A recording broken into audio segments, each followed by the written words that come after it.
If you purchased or refinanced a home between the middle of 2018 through the middle of 2022, you're screwed.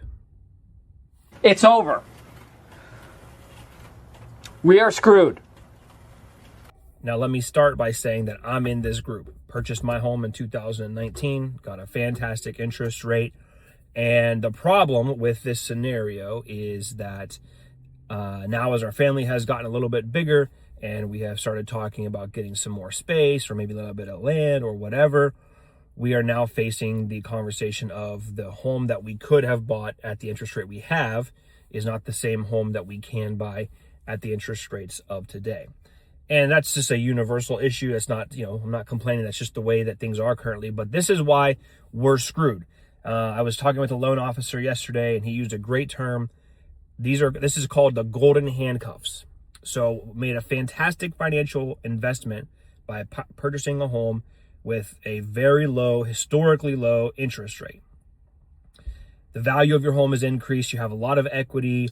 Your amount of money you're paying towards interest is very, very minimal.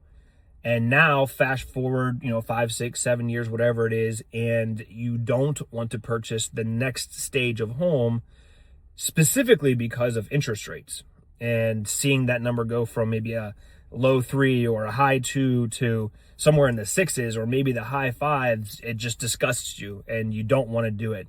And I completely understand. That's where we are. Like, just looking at the possibilities that are out there, I don't think that I want to make that move. We never push people to buy and sell houses. If we can help you in the journey, we're going to help you, but we're not going to chase you down. We're not going to force you into something. That's not how we operate. So my only thought of admonition to people during this season is I have two things. Number one, you have to remember that the people that got those interest rates, whether it was refinances or purchases during that time frame, that is an anomaly. That is not the norm in the real estate market, in the history of real estate and interest rates. Those numbers are not the normal. So for you to be expecting that to come back into play in the future is very unfair to yourself, because it maybe should not have happened when it did happen. And the likelihood of it ever happening again is so small that just waiting and waiting and waiting for something hypothetical is gonna make you get priced out of houses just because of home value. So number one, just realize that it's probably never going to happen again. And it's unfair for that to be your expectation. Even though it's what you may have, it's unfair that that's your expectation because it's historically not normal. The second thought is this: if you are going to make the jump and move in the next stage, the only question that really has any level of importance is your budget. You may not like the interest rate. That's fair. We're not going to like the interest rate. That's fair. If you can afford the payment and you can afford the house, that's the only sign that you need to be thinking about, simply because eventually the rates will move.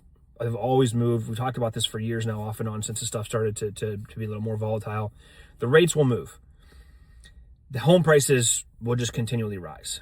So you're going to be up the creek without a paddle with a historically normal interest rate down the line, but a home price that's significantly higher 2, 3, 4, 5 years from now than it is today. So if you can make the payment work in your budget, great. If you cannot, I respect that. That's great. We're not going to push you. It is what it is. But if you can, waiting's not wise. Because even if the rates do come down gradually over the coming years, then, and again, it's going to be gradual. It's not going to be anything crazy. But if they do that, the home prices are going to shoot up because the demand for the houses will increase based on more affordability in interest rates. So it's a double-edged sword.